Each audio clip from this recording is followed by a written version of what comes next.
Welcome to voice of Tamil viewers. இன்னைக்கு August 5ஆம் தேதி நம்மளுடைய தமிழக வெற்றிக் கழகம் 2026 to 2027 நிதியாண்டுக்கான பட்ஜெட்டை தாக்கல் பண்ணியிருக்கிறாங்க. நம்ம தமிழக வெற்றிக் கழகத்தினுடைய முதல் பட்ஜெட் இதுதான். எல்லாருமே சட்டமன்றம் நேரலை பார்த்துருப்பீங்க அப்படின்னு நினைக்கிறேன். நம்மளுடைய நிதியமைச்சராக இருக்கக்கூடிய மரிய வில்சன் அவர்கள் கிட்டத்தட்ட 2.5 மணி நேரங்கள் அந்த பட்ஜெட்டை படிச்சிருந்தாரு. ரொம்ப ரொம்ப சிறப்பான பட்ஜெட்டா இந்த ஒரு பட்ஜெட் இருந்தது. நம்மளுடைய முதல்வர் விஜய் அவர்கள் கிட்டத்தட்ட 1 மாசமா இது குறித்து ஆய்வு நடத்திருக்காரு. ஒரு துறையா வரவழைத்து பல்வேறு கட்ட ஆய்வுகளை நடத்தி பல்வேறு கட்ட ஆலோசனைகளை நடத்தி எதுக்கு இவ்வளோ பட்ஜெட் ஒதுக்குனா மக்களுக்கு நேரடியா அந்த விஷயங்கள் போய் சேரும், மக்களுடைய தேவைகள் எப்படி பூர்த்தி அடையும் அப்படின்றத ஒன்னையும் பார்த்து இந்த பட்ஜெட்டை உருவாக்கி இருக்கிறாரு அப்படின்றது ரொம்பவே கண்கூடா தெரியுது. ஓகேவா? ஸோ இந்த பட்ஜெட்ல பல விஷயங்கள் இருக்குது. முக்கியமான சிறப்பல அம்சங்கள் அப்படின்னு சொல்லிட்டு சிலது இருக்கு இல்லையா, அதுதான் நான் இந்த வீடியோவில் உங்ககிட்ட கொண்டு வந்து சேர்க்க போறோம். முழுக்க பட்ஜெட்டை பத்தின வீடியோவா அது இருக்க போகுது. அதை தாண்டி இன்னும் ஒரு சில விஷயங்களும் இருக்க போகுது. இதுல என்னன்னா, உதயநிதி அவர்கள் சட்டப்பேரவையிலிருந்து வெளியில வந்ததுக்கு அப்புறம் ஒரு பிரஸ் மீட் கொடுத்து வச்சிருந்தாரு. அதை கூட லைவ் டெலிகாஸ்ட்லாம் பண்ணியிருந்தாங்க, நீங்களாம் பார்த்துருப்பீங்க அப்படின்னு நினைக்கிறேன். அந்த பிரஸ் மீட்ல நிறைய விஷயத்த அவர் பேசி வச்சிருக்கிறாரு. அது என்ன அப்படின்றதை நான் டீட்டெயிலா வீடியோக்குள்ள சொல்றேன். அதுக்கப்புறம் மூணாவதாகவும் இன்னொரு விஷயம் இருக்குது. உதயநிதி அவர்கள் நேற்றுக்கு அரெஸ்ட் ஆகி திரும்ப சொந்த ஜாமீன்ல வெளில வந்தாரு அப்படின்றது நமக்கு தெரியும். என்னமோ ஏதோ போராட்டத்தை இது பண்ணி ஏதோ தியாகியா உள்ள போயிட்டு வந்த மாதிரி அவரை தூக்கி வச்சு பேசிட்டு இருக்கிறாங்க. ஆபாசமா பேசினதுக்காக தான் அவர் உள்ள போயிட்டு வெளில வந்திருக்காரு அப்படின்றத திமுக காரங்க ஃபர்ஸ்ட் நல்லா புரிஞ்சுக்கோங்க. ஓகேவா? உதயநிதி ஸ்டாலின் அவர்கள் கைதானதை தொடர்ந்து இந்த திமுக காரங்க அங்கங்க சில காமெடியான சில விஷயங்களை பண்ணி வச்சிருக்கிறாங்க. அதை தாண்டி திமுக காரங்கனாலே இந்த அராஜகம் செய்வாங்க அப்படின்றது நம்ம எல்லாருக்குமே தெரியும். உச்சக்கட்ட அராஜகமா ஒரு வேலையை செஞ்சு வச்சிருக்கிறாங்க. அது என்ன அப்படின்றதையும் நான் வீடியோக்குள்ள சொல்றேன். அண்ட் அதுக்கு முன்னாடி நம்மளோட சேனலுக்கு நீங்க இப்பதான் ஃபர்ஸ்ட் டைம் வந்திருக்கீங்க அப்படின்னா மறக்காம நம்மளோட சேனலை சப்ஸ்கிரைப் பண்ணி வச்சுக்கோங்க. அப்பதான் நான் பேசுற வீடியோக்கள் எல்லாமே உங்களுக்கு சேரும். வாங்க இப்ப நம்ம வீடியோக்குள்ள போலாம். இதுல முதல் விஷயம் என்ன அப்படின்னு பார்த்தோம்னா, இந்த நிதியாண்டுக்கான பட்ஜெட்டை தாக்கல் பண்றதுக்கு முன்னாடி படிக்க ஆரம்பிக்கிறதுக்கு முன்னாடி சட்டப்பேரவையில் ஒரு விஷயத்த நிதியமைச்சர் அவர்கள் சொன்னார். எத்தனை பேர் கவனிச்சிங்க அப்படின்றது தெரியல. இந்த லீக்கேஜ் நிறைய இருக்கு. பார்ட்டி ஃபண்ட் அப்படின்ற பேர்ல அரசு கஜானாவுக்கு வர வேண்டிய தொகை பல தனிப்பட்ட நபர்களுக்கு இதுக்கு முன்னாடி இருந்த கட்சியினுடைய தலைமைக்கு போயிருக்கு அப்படின்றத ஒரு தடவையும் தாவேக்கா அரசு பல இடங்கள்ல பேசிட்டு இருக்கிறாங்க அப்படின்றது நம்ம எல்லாருக்குமே தெரியும். நம்மளுடைய வீடியோல கூட அதை பத்திலாம் டீட்டெயிலா போட்டிருக்கோம். ஸோ இந்த மாதிரி லீக் ஆகக்கூடியதை நம்ம கரெக்ட் பண்ணி கொண்டு வந்தோம் அப்படின்னாலே, இந்த பார்ட்டி ஃபண்ட் அப்படின்ற பேர்ல தனிப்பட்ட நபர்களுக்கு முன்னாடி போயிட்டு இருந்தது இல்லையா, அதை கட்டுப்படுத்தி கொண்டு வந்தோம் அப்படின்னாலே ஒரு வருஷத்துக்கு 3000 கோடி கிட்ட நம்ம அரசு கஜானாவுக்கு கொண்டு வர முடியும். அந்த வேலையை தான் நம்மளுடைய தமிழக வெற்றி கழகம் சிறப்பா இறங்கி செஞ்சுட்டு இருக்காங்க அப்படின்றத முதல்ல நிதியமைச்சர் சொல்லியிருந்தாரு. நீங்களா பார்த்திருப்பீங்க அப்படின்னு நினைக்கிறேன். அதை இந்த இடத்துல நான் பதிவு பண்ணணும் அப்படின்னு நினைச்சேன். அடுத்ததா பார்த்தோம்னா, நம்ம பள்ளி கல்வித்துறைக்குள்ள முதல்ல போகலாம். அதுல என்னென்ன பட்ஜெட் போட்டிருந்தாங்க அப்படின்றதுக்குள்ள போகலாம். அண்ட் அதுக்கு முன்னாடி உதயநிதி அவர்கள் வெளில ஒரு பிரஸ் மீட் கொடுத்தார் இல்லையா, அதை பத்தி நான் சொல்லிடுறேன். அதாவது என்னன்னா, அவர் பேசினது என்னன்னா, எல்லாத்துக்குமே ஸ்டிக்கர் ஒட்டி வச்சிருக்காங்க. நாங்க எங்களுடைய ஆட்சியில கொண்டு வந்த இப்ப அவங்க சொன்னது எல்லாமே எங்க ஆட்சியில கொண்டு வந்த திட்டம் தான். அதுக்கு பேரை மாத்தி ஸ்டிக்கர் ஒட்டி வச்சு இங்க பட்ஜெட்டா தாக்கல் பண்ணிட்டு இருக்காங்க. அது மட்டும் இல்லாம தாவேக்கா வாக்குறுதி எல்லாம் கொடுத்தாங்க இல்லையா, அந்த வாக்குறுதியாவது ஏதாவது இருக்கா அப்படின்னு சொல்லி நாங்க அவங்க வாசிச்ச பட்ஜெட்ல பார்த்தோம். அந்த வாக்குறுதியும் ஒண்ணு கூட இல்ல. இது ஆக மொத்தத்துல இந்த பட்ஜெட்ல ஒண்ணுமே இல்ல அப்படின்ற மாதிரி என்னென்னமோ பேசி வச்சிருக்காரு. விரக்தியில உச்சக்கட்டமா போய் பேசி வச்சிருக்காரு அப்படின்னு வச்சுக்கோங்களேன். என்னடா இந்த மாதிரி ஒரு பட்ஜெட்டை உருவாக்கி எடுத்துட்டு வந்திருக்கிறாங்களே அப்படின்னு சொல்லிட்டு விரக்தியில போய் பேசியிருக்காரு அப்படின்னு தான் நாம் எடுத்துக்கணும். ஏன்னா அதாவது என்னன்னா, நம்மளுடைய முதல்வர் விஜய் அவர்கள் பழைய திட்டங்களையும் மேம்படுத்தி கொண்டு வந்திருக்கிறாரு. ஓகேவா? இதுல இன்னொரு சைடு பார்த்தோம் அப்படின்னா, புதிய திட்டங்களுக்கும் பட்ஜெட் ஒதுக்கி இந்த பட்ஜெட்ல கொண்டு வந்திருக்கிறாரு. இதுல உதயநிதி அவர்கள் சொன்ன மாதிரி திராவிட முன்னேற்ற கழகம் அவங்க கடந்த ஆட்சியில கொண்டு வந்த திட்டங்களுக்கு ஸ்டிக்கர் ஒட்டி இருக்காரு அப்படின்னு சொல்றாரு இல்லையா, அது தப்பு. எது? மடிக்கணினி உங்களுடைய ஆட்சியிலேயே கொண்டு கொடுத்தீங்க. அதே போல கஷ்டப்படக்கூடிய ஏழை பெண்களுக்கு கறவை மாடு ஆடெல்லாம் கொடுக்கக்கூடியது உங்களுடைய ஆட்சியிலேயே கொண்டு வந்தீங்க. அதுக்கப்புறம் +1 மாணவர்களுக்கு சைக்கிள் கொடுக்குற திட்டத்தை உங்க ஆட்சியிலேயே கொண்டு வந்தீங்க. இது எல்லாமே ஏடிஎம்கே பீரியட்ல ஏடிஎம்கேல இருந்த முன்னாள் தலைவர்கள் எம்ஜிஆர் அவர்கள், ஜெயலலிதா அவர்களுடைய பீரியட்ல கொண்டு வந்தது. ஸோ அதை தான் அதாவது நல்ல ஒரு விஷயத்தை புரிஞ்சுக்கோங்க. நம்மளுடைய முதல்வர் விஜய் அவர்கள் இதுவரைக்கும் முன்னாள் ஆட்சியாளர்கள்லாம் இருக்கிறாங்க இல்லையா, எம்ஜிஆர் அவர்களா இருக்கட்டும், ஜெயலலிதா அவர்களா இருக்கட்டும், கலைஞர் அவர்களா இருக்கட்டும், மு.க. ஸ்டாலின் அவர்களோடதுல இருந்து கூட காலை உணவு திட்டத்தை மேம்படுத்தி கொண்டு வந்திருக்காரு. இப்படி கடந்த ஆட்சிகள்ல திட்டங்கள்ல எந்த திட்டம் ரொம்ப சிறப்பான திட்டங்களா இருந்ததோ, ஏழைகள் அந்த திட்டங்கள் மூலமா அதிகமா பயனடைஞ்சிருந்தாங்க அப்படின்னா, அதாவது வந்துட்டு மக்களுக்கு அதிகமா அதுல பயன் இருந்தது அப்படின்னா அந்த திட்டங்கள் எல்லாத்தையுமே இப்போ நம்மளுடைய முதல்வர் விஜய் அவர்கள் செலக்ட் பண்ணி கொண்டு வந்திருக்கிறாரு. அதுலயும் வந்துட்டு அந்த திட்டங்களை அப்படியே கொண்டு வராம அதுல புதுசா என்ன பண்ணலாம், இப்ப இருக்கக்கூடிய காலத்திற்கு ஏற்ற மாதிரி என்ன பண்ணலாம் அப்படின்னு சொல்லி மேம்படுத்தி அந்த திட்டங்களை கொண்டு வந்து இப்போ அதுக்கும் ஒரு பட்ஜெட் ஒதுக்கி இருக்கிறாரு. அதுக்கப்புறம் புதிய திட்டங்களையும் அவர் சொன்ன வாக்குறுதிகளையும் இந்த பட்ஜெட்ல வந்துட்டு கொண்டு வந்து சேர்த்திருக்கிறாரு. ஓகேவா? முதல்ல வந்துட்டு எதுவுமே இல்லை அப்படின்னு சொல்றத உதயநிதி அவர்கள் ஸ்டாப் பண்ணணும். அடுத்ததான் என்னன்னா, அந்த நிதியாண்டுக்கான பட்ஜெட்டை படிக்க ஆரம்பிச்ச உடனேயே வெளிநடப்பு செஞ்சுட்டு வெளியில போனணும் அப்படின்றதுதான் எதிர்கட்சியினுடைய பிளானா இருந்திருக்கு அப்படின்னு சொல்லப்படுது. அதாவது எதை காரணம் காட்டி இவங்க வெளியில வரதா இருந்ததுன்னா, மரிய வில்சன் அவர்கள் ஆல்ரெடி வெள்ளை அறிக்கையை வந்துட்டு தாக்கல் பண்ணியிருந்தாரு, நம்ம எல்லாருக்குமே தெரியும் இல்லையா? அதுல அவர் சொன்ன விஷயங்கள் சரியா இருந்தாலும் அவருடைய தமிழ்ல ஒரு சில தடுமாற்றங்கள் இருந்தது அப்படின்றத நாம வந்துட்டு ஒத்துக்கிட்டு தான் ஆகணும். அப்படிதான் இருந்தது. ஸோ அதே மாதிரி நிறைய தடுமாற்றங்கள், அவரை கலாய்க்கிற மாதிரி அந்த மாதிரியான விஷயங்கள் நிறைய மாட்டோம் அப்படின்னு சொல்லி இன்னைக்கு சட்டமன்றத்துல உதயநிதி அவர்களும் எதிர்கட்சியும் வந்துட்டு வெயிட் பண்ணிட்டு இருந்திருக்கிறாங்க. ஆனா ரொம்ப சிறப்பாகவே மரிய வில்சன் அவர்கள் அந்த பட்ஜெட்டை வந்துட்டு கிட்டத்தட்ட 2.5 மணி நேரம் வந்து ப்ரெசென்ட் பண்ணியிருந்தாரு. அங்கே அவருடைய உழைப்பு எந்த அளவுக்கு இருக்குது அப்படின்றது நமக்கு கண்கூடாவே தெரிஞ்சுது. ஸோ அதை ஏதாவது காரணங்கள் காட்டி, அதாவது பட்ஜெட்டையே தப்பாக தாறுமாறாக பேசிட்டு இருக்கிறீங்க அப்படி இப்படின்னு அங்கே வந்து சலசலப்பை ஏற்படுத்தி வெளிநடப்பு செஞ்சு வெளியில் போகணும் அப்படின்றதான் எதிர்கட்சியினுடைய பிளானாக இருந்தது அப்படின்னு சொல்லப்படுது. அதுவும் அவங்களுக்கு வந்துட்டு ஃப்ளாப் ஆயிடுச்சு. ஓகேவா? ஸோ அந்த வகையில் தான் உதயநிதி அவர்கள் வெளியில் வந்து ப்ரெஸ் முன்னாடி நின்றுக்கிட்டு ஒன்றுமே இல்லைங்க ஸ்டிக்கர் ஓட்டுறாங்க. அவர் வாயை திறந்தாலே பாருங்களேன், எப்போ பார்த்தாலும் ஸ்டிக்கர் ஓட்டி இருக்கிறாங்க அப்படின்றத தவிர அவருக்கு வேற எந்த பாயிண்ட்டுமே வந்துட்டு தெரியாது. அதுதான் இப்பயும் பிரஸ் மீட்ல அவர் பேசி வச்சுட்டு போயிருக்கிறாரு. சரி, ஓகே. இப்போ நம்மளுடைய தமிழக வெற்றி கழகம் வெளியிட்ட அந்த பட்ஜெட்குள்ள வரலாம். முதல்ல பள்ளி கல்வித்துறைக்குள்ள போகலாம். இதுல என்னன்னா, முதல்ல அவங்க சொன்னோனையே வெளியில வந்து அன்பில் மகேஷ் வந்து ஒரு ட்வீட் போட்டு ஒரு நரேட்டிவ் வந்து செட் பண்ண ஆரம்பிச்சிட்டாரு. என்னன்னா, நம்மளுடைய தமிழக வெற்றி கழகம் 44,000 கோடி கிட்ட பள்ளிக்கல்வித்துறைக்கு பட்ஜெட் வந்து ஒதுக்கியிருக்கிறாங்க, நிதி வந்து ஒதுக்கியிருக்கிறாங்க இல்லையா? இது வந்துட்டு எடுத்து எக்ஸாம்பிளாக வச்சுக்கிட்டு அன்பில் மகேஷ் அவர்கள் என்ன போட்டிருந்தாருன்னா, கடந்த ஆட்சியில் இடைக்கால பட்ஜெட்டில் நாங்கள் 46,000 கோடி கிட்ட நாங்கள் பள்ளிக்கல்வித்துறைக்கு ஒதுக்கியிருந்தோம். போன வாட்டியை விட இந்த வாட்டி வந்துட்டு குறைச்சி இவங்க வந்துட்டு பட்ஜெட் போட்டிருக்கிறாங்க, கல்வித்துறைக்கு குறைச்சி நிதி ஒதுக்கியிருக்கிறாங்க அப்படின்ற மாதிரி ஒரு நரேட்டிவ் வந்துட்டு செட் பண்ண ஆரம்பிச்சிட்டாரு. அவர் செட் பண்ண ஆரம்பித்த உடனேயே பல உண்மைகளை எடுத்து வெளியில விட ஆரம்பிச்சிட்டாங்க சோசியல் மீடியால. அதை தாண்டி இப்போ பள்ளிக்கல்வித்துறை அமைச்சராக இருக்கக்கூடிய ராஜ்மோகன் அவர்களும் ரொம்ப கிளியரா வந்துட்டு ஒரு பிரஸ் மீட்டையுமே கொடுத்துட்டாரு. அதாவது என்னன்னா, கடந்த இடைக்கால பட்ஜெட்ல அவங்க வந்துட்டு 46,000 கோடி கிட்ட பள்ளி கல்வித்துறைக்கு ஒதுக்கியிருந்தாங்க, அதுல கணக்கு காமிச்சிருந்தாங்க. ஆனா அவங்க செலவு செஞ்சது அதுக்கு முன்னாடி எவ்வளோ அப்படின்னு போய் பார்த்தா வெறும் 42,000 கோடி கிட்ட தான் அவங்க செலவு பண்ணியிருக்கிறாங்க. மிச்சம் 4,000 கோடி எங்க போனுச்சு அப்படின்ற ஒரு கேள்வி இந்த இடத்துல வச்சிருக்கிறாரு. உண்மையாவே அவங்க 42,000 கோடி தான் செலவு பண்ணியிருக்கிறாங்க. ஸோ நீங்க செலவு பண்ண தொகையை விட இப்போ நாங்கள் பள்ளி கல்வித்துறைக்கு ஒதுக்கி இருக்கக்கூடிய தொகை, நாங்கள் செலவு பண்ணக்கூடிய தொகை அப்படின்றது 44,000 கோடி கிட்ட வச்சிருக்கோம். நீங்க பண்ணதை விட நாங்கள் அதிகமாக தான் ஒதுக்கி இருக்கிறோம் அப்படின்ற மாதிரி ராஜ்மோகன் அவர்கள் அந்த நரேட்டிவையும் வந்து உடச்சி விட்டுருக்கிறாரு. ஸோ இப்போ திமுக என்னத்தை சொல்லலாம் அப்படின்னு சொல்லி அப்படியே ஒன்னா தேடிட்டு இருக்கிறாங்க. அந்த மோட்ல தான் வந்து இருக்கிறாங்க. அதுக்கு அடுத்ததா பார்த்தோம் அப்படின்னா, காலை உணவு திட்டம் உங்க எல்லாருக்குமே தெரியும். முதலமைச்சர் காலை உணவு திட்டம் அப்படின்றத பெருந்தலைவர் காமராஜர் காலை உணவு திட்டம் அப்படின்னு மாத்தி 5ஆம் வகுப்பு வரைக்கும் காலை உணவு திட்டம் கடந்த ஆட்சியில வழங்கப்பட்டு இருந்தது. அது ஒரு சிறந்த திட்டம். அதனால அது வந்து இக்னோர் பண்ணாம அதை அப்படியே கண்டினியூ பண்ணி மேம்படுத்தினாங்க. 8வது வரைக்கும் காலை உணவு திட்டம் அப்படின்றத நம்மளுடைய தமிழக வெற்றி கழகம் மேம்படுத்திருக்கிறாங்க. அதுக்கான பட்ஜெட்டையும் வந்துட்டு இப்போ ஒதுக்கி இருக்கிறாங்க. அதுக்கு அடுத்ததா பார்த்தோம் அப்படின்னா, 11ஆம் வகுப்பு படிக்கக்கூடிய மாணவர்களுக்கு கவர்மெண்ட் ஸ்கூல், கவர்மெண்ட் எய்டுன்னு சொல்லிட்டு இந்த ஸ்கூலுக்கு எல்லாமே வந்துட்டு சைக்கிள் ஆல்ரெடி வந்து கொடுத்துட்டு இருந்தாங்க. இப்போ திரும்ப வந்துட்டு அதை கண்டினியூ பண்றாங்க. ஆனால் அந்த சைக்கிள் பழைய முறைப்படி அப்படியே கொடுக்காம இப்போ இருக்கக்கூடிய Gen Z kids, Gen Z alpha kids அவங்களுக்கு வந்துட்டு ஏற்ற வகையில் நவீனமயமா அந்த சைக்கிள் ரொம்ப முழுமையான தரத்தோட வழங்கப்படும். அதாவது சைக்கிளுக்கு இருக்கக்கூடிய ஹெல்மெட், அதுக்கப்புறம் சைக்கிளில் வந்துட்டு வாட்டர் பாட்டில் ஸ்டாண்டோட அந்த நவீனமயத்தில் இருக்கும் இல்லையா ஒரு சைக்கிள், உங்க எல்லாருக்குமே தெரியும் அப்படின்னு நினைக்கிறேன். ஸோ அந்த வகையில் தரமாக சைக்கிள் வழங்கப்படும் அப்படின்றதையும் சொல்லி அதுக்கும் பட்ஜெட் அப்படின்றத ஒதுக்கி இருக்கிறாங்க.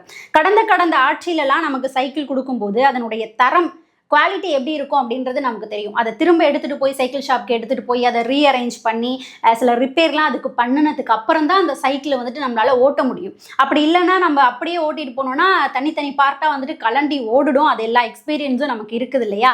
ஸோ அந்த மாதிரிலாம் இல்லாமல் தரமான வகையில் இப்போ இருக்கக்கூடிய காலத்துக்கு ஏற்ற நவீன முறையில் சைக்கிள் வழங்கப்படும் அப்படின்னு சொல்லியிருக்கிறாங்க. இது ரொம்ப ரொம்ப ஒரு சிறப்பான விஷயமா வந்துட்டு எனக்கு பட்டுச்சு.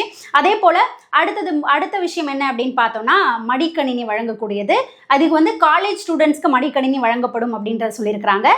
இதுக்கு முன்னாடியும் இருந்தது, அது அப்படியே வந்துட்டு இப்போது கண்டினியூ பண்ணியிருக்கிறாங்க. இந்த இடத்துல தான் நான் என்ன சொல்கிறேன்னா, சிறந்த திட்டங்கள் மாணவர்களுக்கு, அதாவது மக்களுக்கு பயனுள்ள வகையில் சிறந்த திட்டங்கள் கடந்த ஆட்சியில் இருந்தால் அதை வந்துட்டு அப்படியே நம்மளுடைய முதல்வர் விஜய் அவர்கள் மேம்படுத்தி கண்டினியூ பண்றாரு அப்படின்றதான் இந்த இடத்துல நான் சொல்லக்கூடிய விஷயம். அதுக்கப்புறம் மகளிருக்கான திட்டங்களுக்குள்ள வரலாம். மகளிருக்கான திட்டங்கள் அப்படின்னு சொல்லிட்டு 2-3 முக்கியமான வாக்குறுதிகளை நம்மளுடைய முதல்வர் விஜய் அவர்கள் கொடுத்திருந்தாரு.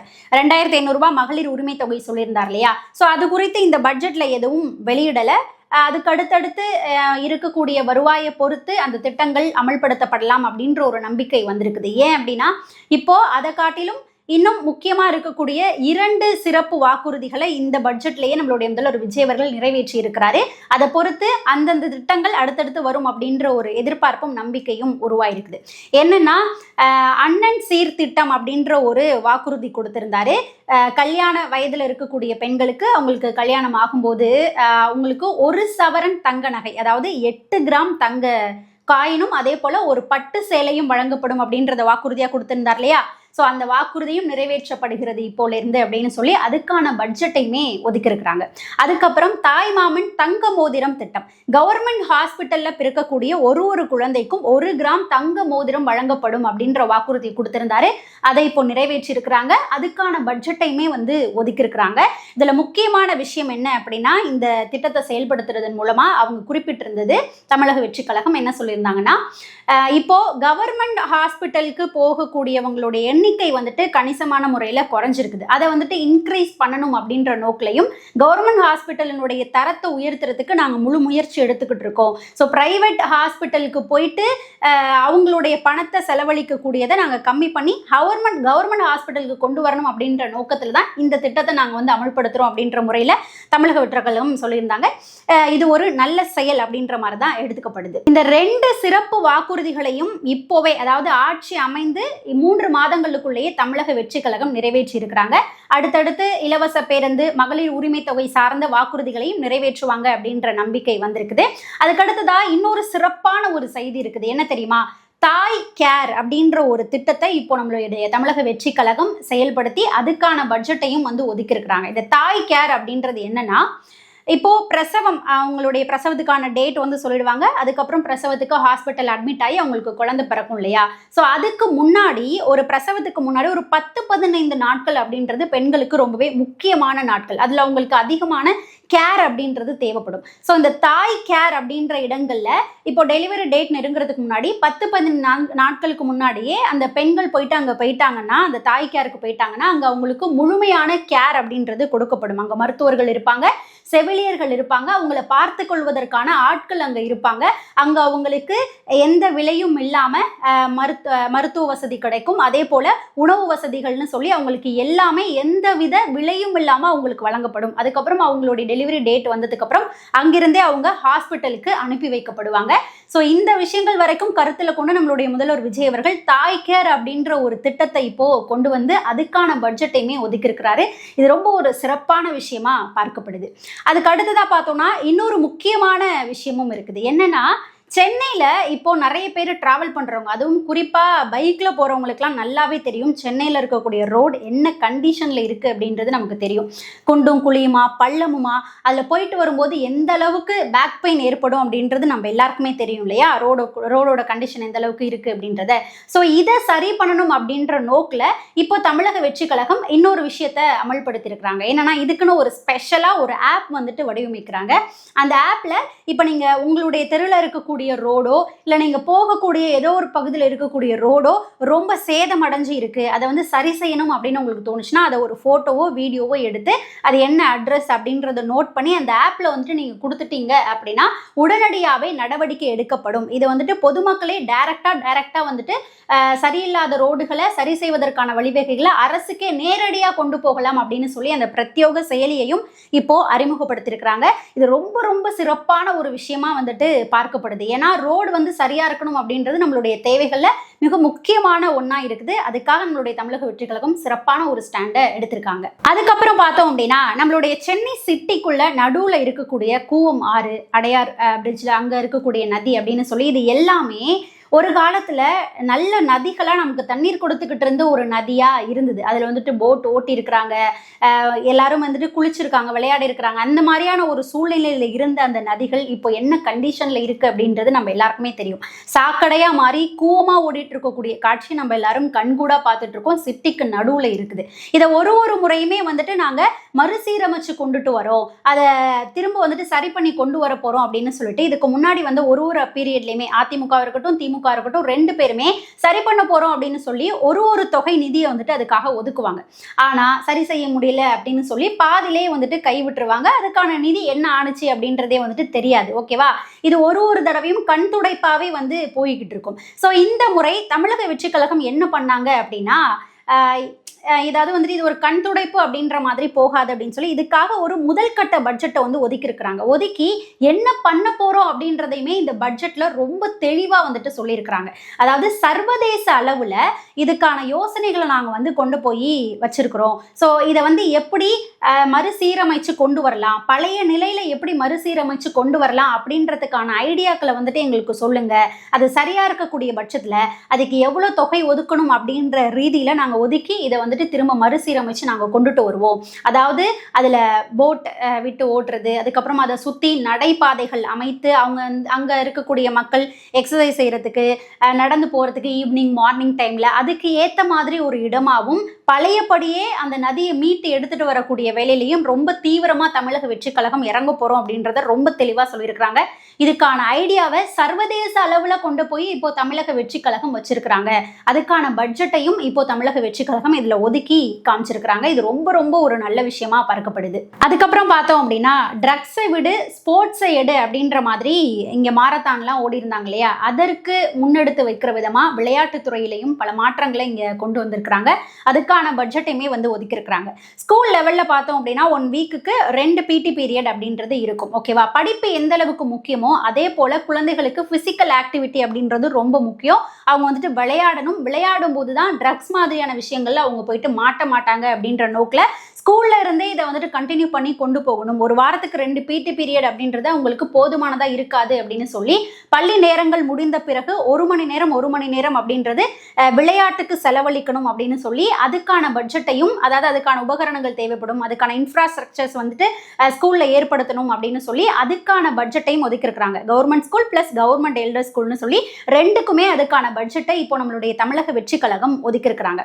அதே போல ஒரு ஊராட்சியிலையுமே பார்த்தோம் அப்படின்னா பெரியவர்கள் சின்னவங்க வந்து விளையாண்டா மட்டும் பத்தாது இல்லையா, பெரியவர்களுக்கும் வந்துட்டு பிசிக்கல் ஆக்டிவிட்டி அப்படின்றது இருக்கணும், அவங்களும் வந்துட்டு விளையாடணும். அதுக்கு ஏற்ற மாதிரி ஒரு பிளே கிரவுண்ட் ஒரு ஊராட்சியிலையுமே வந்துட்டு ஏற்படுத்த போறோம் அப்படின்னு சொல்லி அதுக்கான பட்ஜெட்டையுமே வந்துட்டு ஒதுக்கி இருக்கிறாங்க. ஸோ மக்களை யோசிச்சு பாருங்க, எப்படி ஒரு விஷயத்தையும் யோசிச்சு எப்படி தமிழக வெற்றி கழகம் முன்னெடுத்து கொண்டு போறாங்க அப்படின்றத யோசிச்சு பாருங்க. அதே போல ஒலிம்பிக்ல வந்துட்டு தங்கம் வாங்குறதும் ரொம்ப கணிசமான அளவில் குறைஞ்சிக்கிட்டே இருக்கு இல்லையா, அங்கேயும் வந்துட்டு நாம நிலைநாட்டணும் அப்படின்னு சொல்லி அதுக்கான பயிற்சிக்கான இடங்களையும் வந்துட்டு கூடுதலா இப்போ ஏற்படுத்தி கொண்டு போகணும் அப்படின்னு சொல்லி அதுக்கான ஒரு பட்ஜெட்டையும் ஒதுக்கி இருக்கிறாங்க. அதே சமயத்துல இந்த சைடு பார்த்தோம் அப்படின்னா நம்மளுடைய தமிழ் பண்பாடு அப்படின்றதையும் நாம மறக்க கூடாது இல்லையா. ஸோ கிராமப்புற விளையாட்டுகள்லையும் நாம கவனம் செலுத்தணும் அப்படின்னு சொல்லி அதுக்குமே ஒரு 42 கோடி கிட்ட ஒதுக்கி இருக்கிறாங்க. அதாவது நம்மளுடைய தமிழ் பாரம்பரியம் அப்படின்றதையும் கையில விடக்கூடாது, அது சார்ந்த விளையாட்டுகளுக்கும் முக்கியத்துவம் கொடுக்கணும். அதே போல உலகத்தோடையும் நம்ம வந்துட்டு போட்டியிடணும், அதுலேயும் முன்னேறி போகணும் அப்படின்றதுக்காக ஒலிம்பிக் பயிற்சிக்கும் வந்துட்டு முன்னுரிமை கொடுக்கணும் அப்படின்னு சொல்லி 2யுமே பேலன்ஸ் பண்ணி 2க்கான பட்ஜெட்டையும் நம்மளுடைய தமிழக வெற்றி கழகம் இங்க ஒதுக்கி இருக்கிறாங்க அப்படின்றது ரொம்ப சிறப்பான ஒரு விஷயமா இருக்கு. அதுக்கப்புறம் பார்த்தோம் அப்படின்னா ஃபியூச்சர்ல தமிழக வெற்றி கழகத்தினுடைய தொலைநோக்கு பார்வை எப்படி இருக்க போகுது அப்படின்றத அடையாளப்படுத்துற மாதிரி 2 விஷயங்களுக்கு இங்க பட்ஜெட் ஒதுக்கி இருக்கிறாங்க. ரொம்ப சிறப்பான விஷயங்களா இது இருக்குது. தூத்துக்குடி திருநெல்வேலி மாவட்டம் அந்த பகுதிகளில் ஒரு விண்வெளி மண்டலத்தை உருவாக்கணும் அப்படின்ற நோக்கில் அதுக்கான பட்ஜெட்டையும் ஒதுக்கி இருக்கிறாங்க. ஸோ அது சார்ந்த வேலை வாய்ப்புகளும் இளைஞர்களுக்கு அதிகமாக அங்கே கிடைக்கும். ஸோ தமிழகத்துக்குள்ள ஒரு விண்வெளி மண்டலமும் உருவாகும். ஸோ தமிழக தமிழகத்தினுடைய நிலை அதுல வந்து இந்தியா லெவல்ல இன்க்ரீஸ் ஆகிறதுக்கான வாய்ப்புகள் ரொம்ப ரொம்ப அதிகமா இருக்குது. அதே போல சென்னைக்கு பக்கத்துல ஒரு ஏஐ நகரத்தையுமே வந்துட்டு உருவாக்க போறாங்க. அதுக்கான பட்ஜெட்டையுமே வந்து ஒதுக்கி இருக்கிறாங்க. இந்த ரெண்டு விஷயத்தின் மூலமா தமிழக வெற்றி கழகத்தினுடைய விஷனரி எப்படி இருக்கு, தொலைநோக்கு பார்வை எப்படி இருக்கு அப்படின்றத நம்ம நல்லாவே தெரிஞ்சுக்க முடியுது. அதுக்கப்புறம் இஸ்லாமியர்களுக்கு அப்படின்னு எடுத்துக்கிட்டோம்னா அவங்க வந்து பதிவு பண்ணி ஹஜ் பயணம் வந்து மேற்கொள்வாங்க. அதுக்கான மானிய தொகை அப்படின்றது 25,000 இது வரைக்கும் வழங்கப்பட்டது. அது இப்போ 35,000 உயர்த்தி வழங்கப்படும் அப்படின்றதுன்னு சொல்லி அதுக்கான பட்ஜெட்டையுமே ஒதுக்கி இருக்கிறாங்க. அதுக்கப்புறம் பார்த்தோம் அப்படின்னா இனிமே வெளியிடக்கூடிய டெண்டர்கள் சின்ன சின்ன விஷயங்களா இருந்தாலும் சரி, பெரிய பெரிய வேலைப்பாடுகளா இருந்தாலும் சரி, எல்லாத்துக்குமே வெளியாகக்கூடிய டெண்டர்கள் மக்களிடையே வெளிப்படைத்தன்மையோட நடக்கும் அப்படின்ற உத்தரவாதத்தை இந்த இடத்துல கொடுத்துருக்குறாங்க. இதுக்கு முன்னாடிலாம் பார்த்தீங்க அப்படின்னா ஒரு டெண்டர் எடுக்கணும்னா ஏகப்பட்ட துறையில இருந்து அனுமதிகள் தேவை அப்படின்ற ஒரு கட்டாயம் இருக்கும். அதுலேயே ஃபில்டர் பண்ணி பாதி பேர் அனுப்பி விட்டுருவாங்க. ஒரு 10 இல்லைன்னா 5 டெண்டர்கள் எடுக்கிறவங்களை மட்டும் உள்ள கொண்டு வந்து அதில் இவங்களுக்கு ஃபேவரா யார் இருக்கிறாங்களோ அவங்கள மட்டும் வந்துட்டு எடுப்பாங்க. ஓகேவா? அந்த மாதிரியான சூழ்நிலை தான் இவ்வளவு நாட்கள் கடந்த ஆட்சியில இருந்தது. அது இங்கே உடைக்கப்பட்டிருக்கிறது நம்மளுடைய தமிழக வெற்றி கழக ஆட்சியில. இப்போ அவங்க என்ன சொல்லியிருக்கிறாங்க அப்படின்னா நிறைய பேர் வந்துட்டு கலந்துக்கோங்க, ஒரு சில அனுமதிகள் மட்டும் இருந்தா போதும், எல்லா அனுமதி வேணும் அது வேணும் இது வேணும் அப்படின்னு சொல்லி தேவையில்லாத அனுமதிகள் எதுவுமே இனிமே தேவையில்லை. இந்த நீங்க டெண்டர் எடுக்கிறதுக்கு என்ன தேவையோ அந்த துறை சார்ந்த அனுமதிகள் மட்டும் இருந்தா போதும். ஒரு 30 பேர் 40 பேர் டெண்டர்ல வந்து கலந்துக்கோங்க. யாரு தகுதியான டெண்டர், குறைவான அதுக்கு ஏற்ற வகையில டெண்டர் வந்துட்டு கொடுக்குறீங்களோ அவங்களுக்கு டெண்டர் வந்து வழங்கப்படும், வெளிப்படைத்தன்மையோட இனிமேல் நடக்கும் அப்படின்னு சொல்லியிருக்காங்க. அதே போல இந்த சுய உதவி குழுக்கள்லாம் வச்சிருக்கிறாங்க இல்லையா, ஸோ அவங்களும் சிறு சிறு தொழிலாளர்களா இருப்பாங்க, தொழில் முனைவோரா இருப்பாங்க.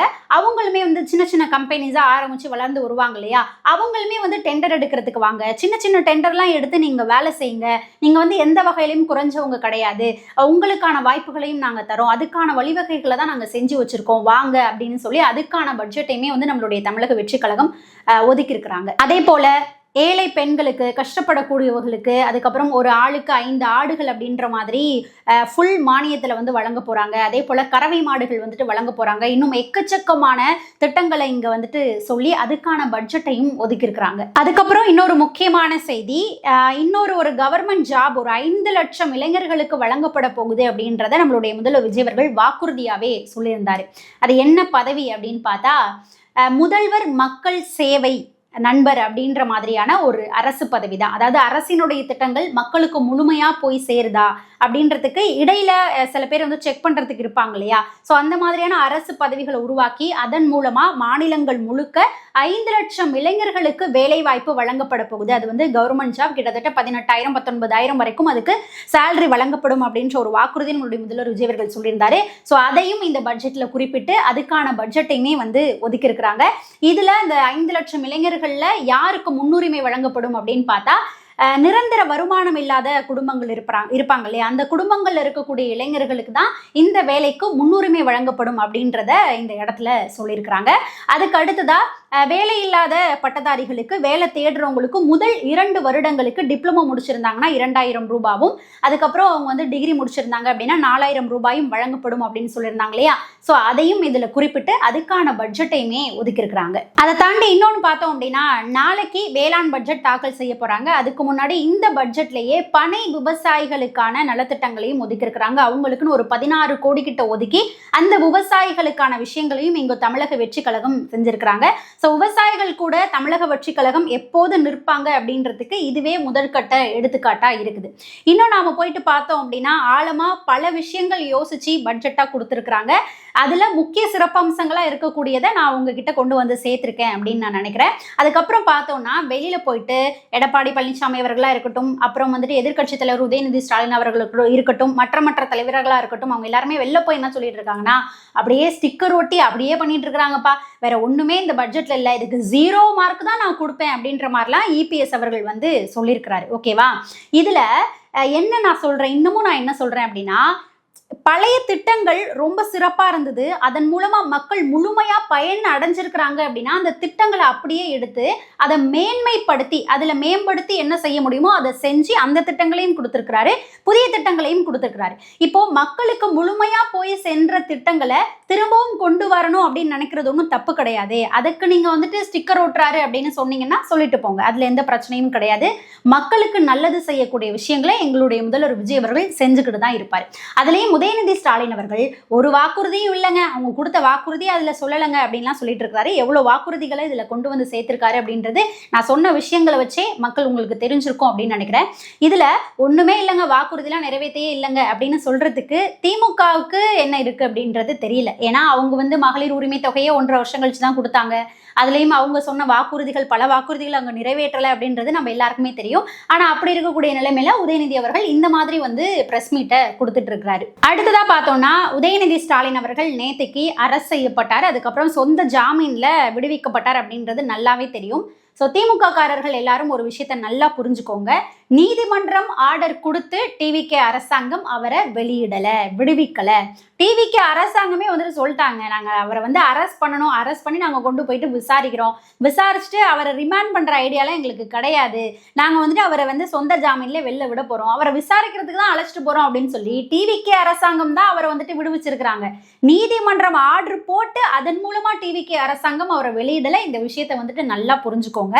இதுல இன்னொரு முக்கியமான விஷயம் என்னன்னா, உதயநிதி ஸ்டாலின் அவர்கள் ஆபாசமா பேசிட்டு அதுக்காக தான் உள்ள போனாரு. விவசாயிகளுக்காக போராடினதுக்கு அவர் உள்ள போகல. அங்க விவசாயிகளுக்கான போராட்டமா மட்டும் அவர் முன்னெடுத்து கொண்டு போனார்னா கைது நடவடிக்கை வரைக்கும் போயிருக்க வேண்டிய அவசியமே இருந்திருக்காது. அங்க அவர் ஆபாசமா பொதுவெளியில போய் நின்று பேசினதுனாலதான் அவர் அரெஸ்ட் ஆனாரு. தியாகியா ஒன்னும் அவர் உள்ள போயிட்டு வரல. அதை முதல்ல நல்லா புரிஞ்சுக்கோங்க. ஏதோ தியாகியா அவர் உள்ள போயிட்டு வெளில வந்த மாதிரி அவரை தூக்கி வச்சு இப்போ கொண்டாடிட்டு இருக்கிறாங்க. ஓகே, அது அவங்களுடைய விருப்பம், விட்டுருவோம். இதுல அங்க நடந்த காமெடியான சில விஷயங்களை நான் உங்ககிட்ட சொல்லணும் அப்படின்னு நினைக்கிறேன். சில பேர் அங்க நின்றுட்டு என்ன பண்ணிட்டு இருக்கிறாங்கன்னா, உணர்ச்சி வசத்துல உதயநிதி ஸ்டாலின் ஒளிக அப்படின்ற மாதிரிலாம் கத்திட்டு இருக்கிறாங்க. அதுக்கு அடுத்ததான் அங்கிட்டு திரும்பி பார்த்தா கலைஞர் ஒளிக அப்படின்ற மாதிரிலாம் கத்திட்டு இருக்கிறாங்க. இந்த வீடியோ காட்சிகள் எல்லாத்தையுமே நீங்க பார்த்துருப்பீங்க அப்படின்னு நினைக்கிறேன். அதுக்கு அடுத்ததா இன்னொரு உச்சக்கட்டமான அராஜகத்தை திராவிட முன்னேற்ற கழகம் பண்ணியிருக்கிறாங்க. திமுகனா இப்படிதான் பண்ணுவாங்க அப்படின்றது நம்ம எல்லாருக்குமே தெரியும் இல்லையா? உச்சபட்சமா போய் ஒரு வேலையை பண்ணியிருக்கிறாங்க. என்னன்னா, நியூஸ் தமிழ் தொலைக்காட்சி இருக்கிறாங்க இல்லையா, 24x7 அந்த தொலைக்காட்சியிலிருந்து 2 பத்திரிகையாளர்கள் தஞ்சாவூருக்கு போயிருக்கிறாங்க. அங்கே பேட்டியெல்லாம் எடுத்திருக்கிறாங்க. அப்போ அந்த 2 பத்திரிகையாளர்கள், அந்த தொலைக்காட்சியினோட 2 பத்திரிகையாளர்களை திமுக காரர்கள் கடுமையா தாக்கி அவங்க ட்ரெஸ் எல்லாம் கிழிச்சு கடுமையா அவங்கள தாக்கியிருக்கிறாங்க. அந்த வீடியோ காட்சிகள், அதாவது போட்டோ, அது எல்லாமே சோஷியல் மீடியாவில் வெளியாயிருக்கு, நீங்களும் பார்த்துருப்பீங்க அப்படின்னு நினைக்கிறேன். ஸோ அது குறித்து இன்னைக்கு உதயநிதி ஸ்டாலின் அவர்கள் பிரஸ் மீட்டு கொடுக்கும்போது அந்த நியூஸ் சேனல் இருக்கிறவங்க கேட்குறாங்க, எங்களுடைய பத்திரிகையாளர்களை திமுக காரங்க தாக்கியிருக்கிறாங்களே, அதுக்கு என்ன சொல்றீங்க அப்படின்னு கேட்கும்போது எந்தவித பதிலுமே சொல்லாம டக்குன்னு நழுவி உதயநிதி ஸ்டாலின் அவர்கள் ஓடி போயிட்டாரு. அதையும் நீங்க எல்லாரும் பார்த்துருப்பீங்க அப்படின்னு நினைக்கிறேன். ஸோ மக்களே, இந்த பதிவில் நான் பேசியிருக்கக்கூடிய விஷயங்கள் சார்ந்து, நம்மளுடைய தமிழக வெற்றி கழகம் தாக்கல் பண்ணியிருக்கக்கூடிய இந்த பட்ஜெட் சார்ந்து உங்களுடைய கருத்து என்னவா இருக்கும், நீங்க என்ன சொல்லணும்னு நினைக்கிறீங்க அப்படின்றத மறக்காம நம்மளுடைய கமெண்ட் செக்ஷன்ல பதிவு பண்ணுங்க. அண்ட் தென் நான் இதுல மிஸ் பண்ணியிருக்கக்கூடிய திட்டங்கள், பட்ஜெட் ஒதுக்கி இருக்கிறாங்க அப்படின்னா அது உங்களுக்கு தெரிஞ்சதுன்னா அதையும் நம்மளுடைய கமெண்ட் செக்ஷன்ல பதிவு பண்ணுங்க. நாம அடுத்த ஒரு பதிவில் சந்திக்கலாம்.